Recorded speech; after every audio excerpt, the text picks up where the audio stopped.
Thank you very much for the opportunity to speak to you today. Topic of my talk will be advances in the management of spinal stenosis and degenerative disc disease, as well as spondylolisthesis. As Dr.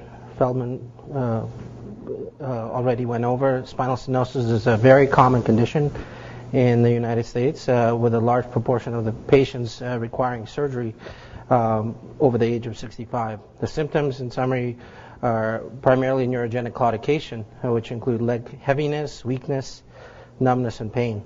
In certain patients, especially patients with instability, back pain is also a major component of their symptoms. As Dr. Feldman explained, the spinal canal is usually more open to the nerves and flexion, and pain is usually relieved with sitting down. The causes of spinal stenosis are very numerous, but to summarize them, it's any condition that can occupy the space of the spinal canal. And that can include herniated discs, arthritis or degenerative disc disease, spondylolisthesis, fractures, and other causes. This is a very similar slide, but on an anatomic level, spinal canal. This is a T2 weighted image of the axial spine. On the left, which is a normal image, you can see a wide open canal. The facets at that level are relatively normal, with no significant osteophyte or bony spur formation. And the image on the right shows a severely narrowed spinal canal with near obliteration of the spinal canal by a bulging disc and bone spurs from the facet joints.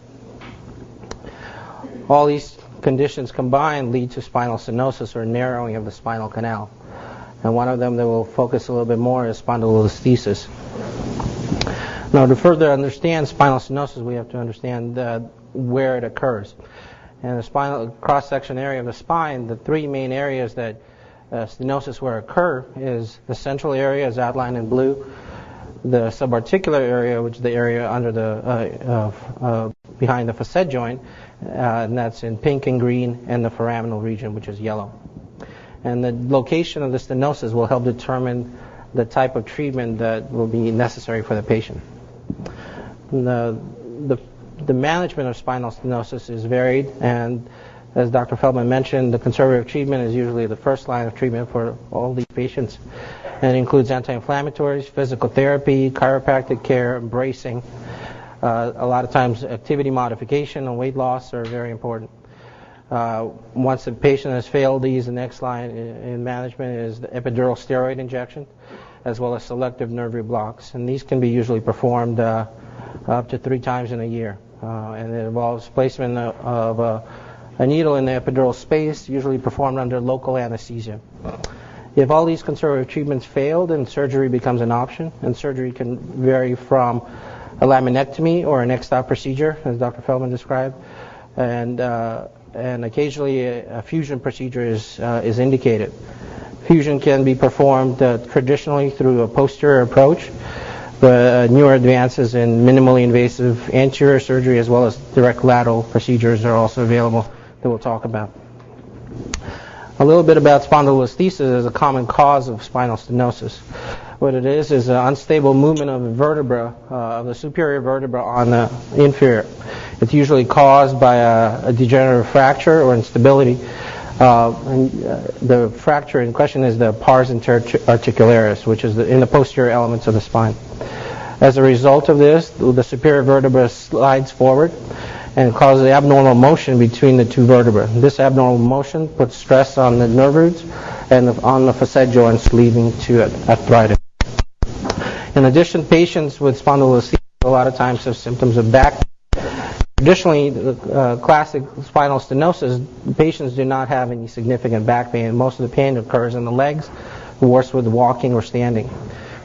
Patients with spondylolisthesis, they have advanced degenerative disc disease, and symptoms of back pain occur that can happen with sitting or with standing.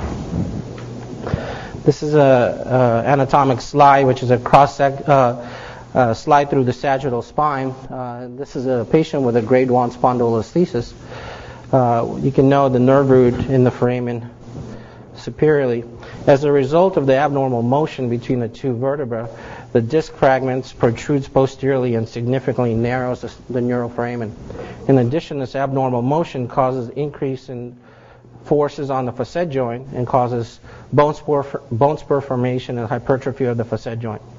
Combined, these two findings result in severe narrowing of the neural foramen and compression of the nerve root. Traditional surgery, such as laminectomy, a lot of times does not adequately decompress the neural foramen. In addition, laminectomy does not address the issue of instability or the abnormal movement between the vertebrae. We'll talk about a couple of the cases and further go into the diagnosis and management of spinal stenosis. So this is a 57-year-old woman that came to me with approximately 2 years of back and leg pain. She had significant radiculopathy with numbness along the lateral left side of the leg and weakness in the L5 distribution in ankle dorsiflexion and EHL. Symptoms were present with sitting and with standing. Of note in her history, she had previously undergone microdiscectomy at an outside facility approximately 5 years ago. She initially had good resolution of her leg symptoms, but over the next 3 years, her symptoms worsened and she began to experience more back pain. She had tried extensive physical therapy, anti-inflammatories, and steroid injections, including nerve blocks. In the initial evaluation, after conducting a physical exam and a neurologic evaluation, X-rays are obtained. You can note here, more focused on the AP and lateral X-ray, there's approximately a grade 2 spondylolisthesis at L5S1, which is abnormal slippage of one vertebra on the other. In addition, the disc space at L5S1 is severely collapsed and leading to severe back pain. Part of the evaluation of a patient with spondylolisthesis is to obtain flexion and extension X-rays, and these help the surgeon determine how much movement occurs at that level and how much the abnormal motion between the two vertebrae causes the patient's pain. These are T2 weighted images of the axial and sagittal spine in this patient. You can note on the picture on the left, there's actually a significant amount of room in the central area of the spine. And therefore, a traditional procedure like laminectomy might not adequately address her symptoms. In this patient's situation, most of the compression occurs laterally on the left side at the subarticular region and in the neural foramen. Also in the picture on the right, you can note the spondylolisthesis at L5S1. Now, she does have degenerative disc disease at other levels, but her symptoms were primarily L5 in nature, which is the nerve root that exits at the L5S1 level. So this patient underwent an anterior lumbar interbody fusion through a minimally invasive approach, as well as a posterior percutaneous pedicle screw fixation. The pedicle screws were supplemental fixation due to the high degree of slippage at L5S1. And you can note on the two pictures on the left is the correction of the spondylolisthesis. And if you look at the back of the vertebral bodies at L5 and S1, they nearly perfectly line up. During surgery, the implant is placed to distract the disc space, and this distraction reduces the spondylolisthesis. In doing so, the neural foramen, the area where the nerve exits, is greatly increased in size. This is outlined with yellow stripes. So it went from preoperative on the left to postoperative area, and this area is where the nerve is getting the most compressed. So a little bit about interbody fusion. It is done through a retroperitoneal approach, usually with assistance of a vascular surgeon. During this approach, a small incision is utilized, just big enough to get the surgeon's hand into the abdomen, and the retroperitoneal dissection is performed, moving the abdominal contents to the side. In addition, the aorta and inferior vena cava rest directly anteriorly to the spine, and these have to be mobilized as well by the vascular surgeon.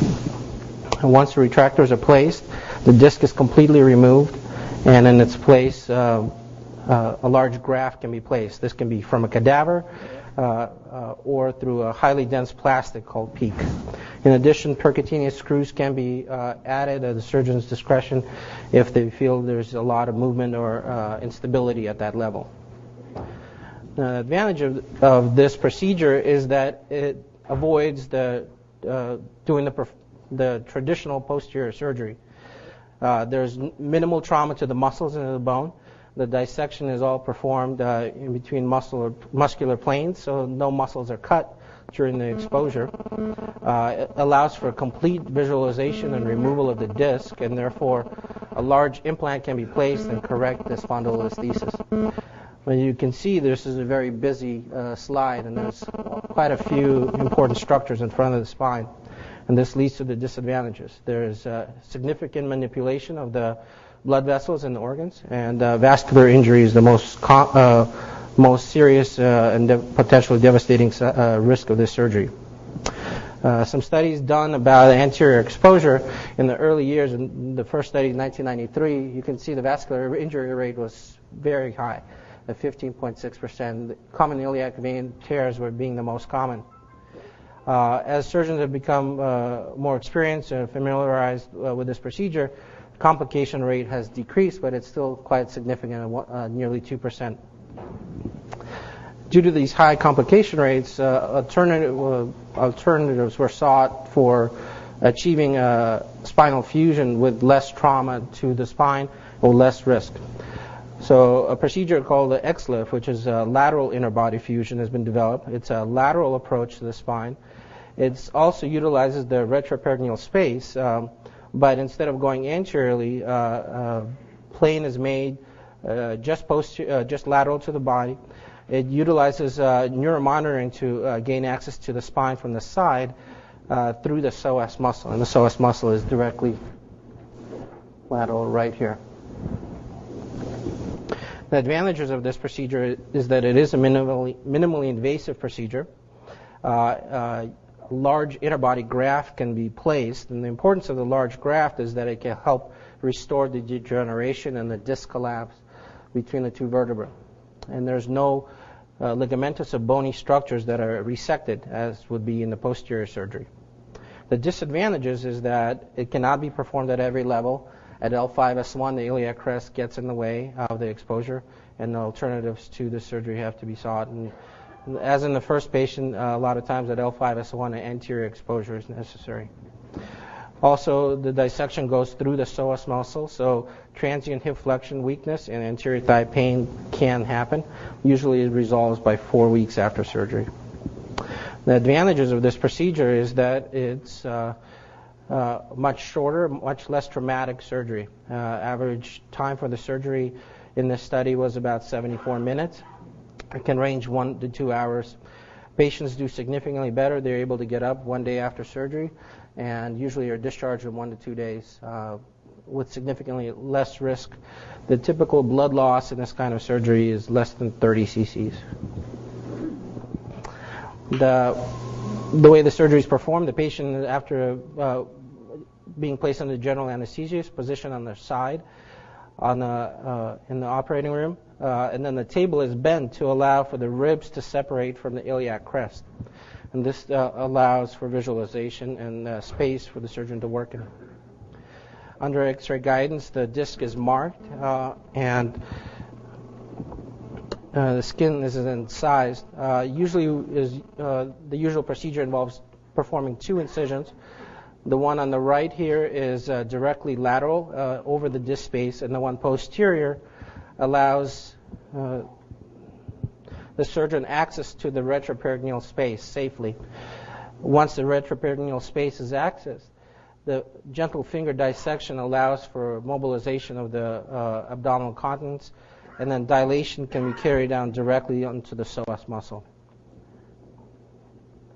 In this picture, a probe is placed into the disc under direct visualization. The probe is placed under neuromonitoring to allow safe passage of the probe into the disc space.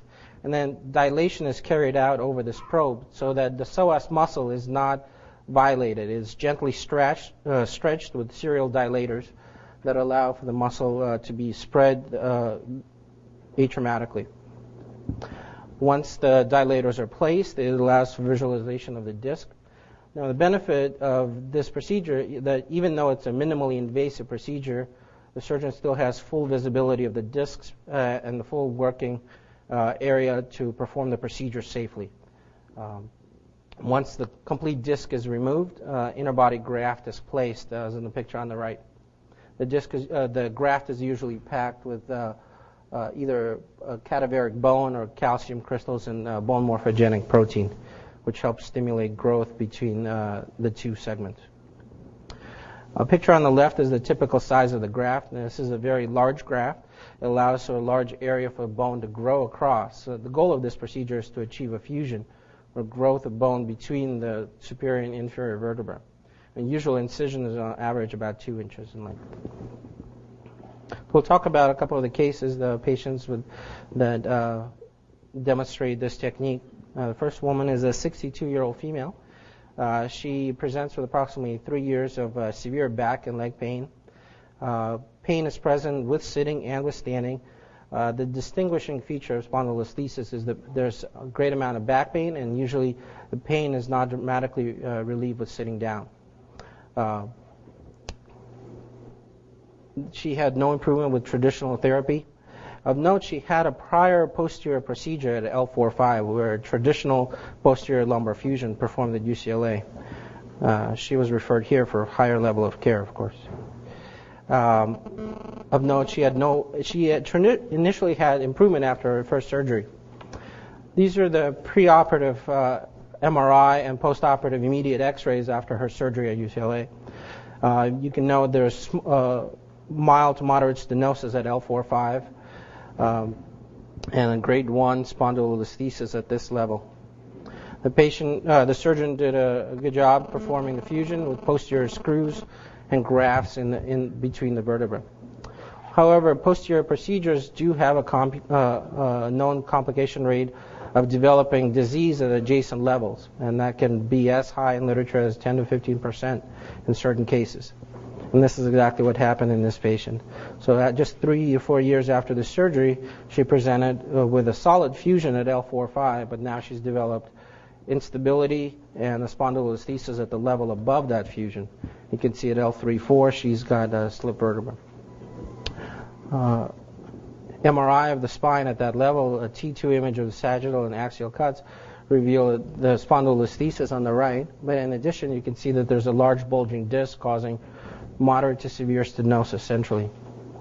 Now, there's a dilemma of what to do with the patient with this problem. Going anteriorly would require significant dissection and mobilization of the aorta and the vena cava. It is harder to do at the higher up in the spine as there are more segmental vessels. And in addition, a posterior procedure would require a large surgery because the screws and the hardware that are already present there would have to be removed or replaced. In addition, there would be a lot of scar tissue from the prior surgery. So this patient underwent a direct lateral fusion, where through that procedure that we talked about, a graft was placed on the picture on the right. You can see a graft. It's secured by 2 screws to the bone.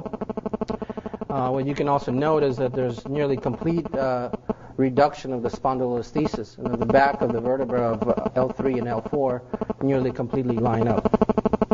And the patient was in the hospital for approximately 2 days and was discharged with no back or leg pain.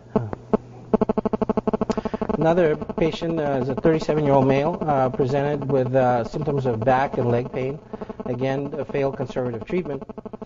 He had previously undergone a microdiscectomy, which is a fairly common and straightforward procedure in spine surgery, approximately 3 years ago. At that time, his surgeon was very aggressive and performed a nearly complete discectomy.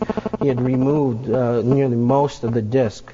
As a result, the patient was left with a severely advanced degenerative disc disease. If you look at the disc space, the space between the vertebra at L4 and L5 compared to the spaces above and below, it's severely diminished, and it's nearly bone-on-bone disease. In addition, when the disc space is collapsed like this, it causes stenosis of the neural frame and compared to the levels above. And this is where most of his symptoms were.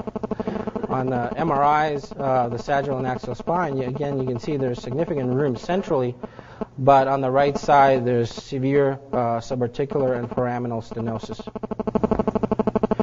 This patient underwent a direct lateral fusion as well.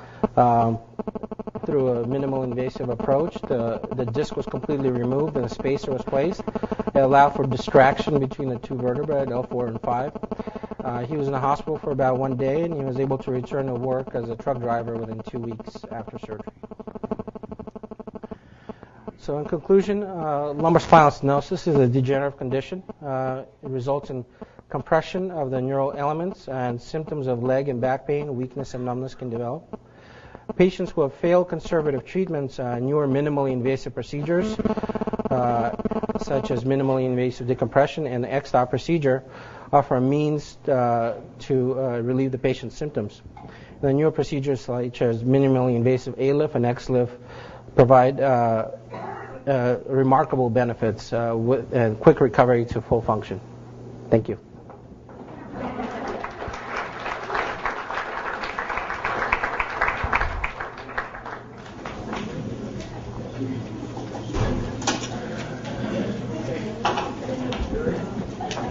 Yes, sir. I'm curious the approach that there would be in somebody who's previously had a compression fracture or a kyphoplasty, either with X-lift, A-lift, or any of the procedures in those kinds of patients. Can they be done? Once the fracture is healed, traditional spinal procedures can be done. The downside of a patient that has required kyphoplasty is that patient is already osteoporotic, so that puts them at a disadvantage for spinal fusion surgery. Fusion surgery requires placing grafts and screws into solid bone. So if the bone is already weakened, there's a much higher risk of poor outcomes, post-operative fractures, or failure of surgery in patients that have weak bone.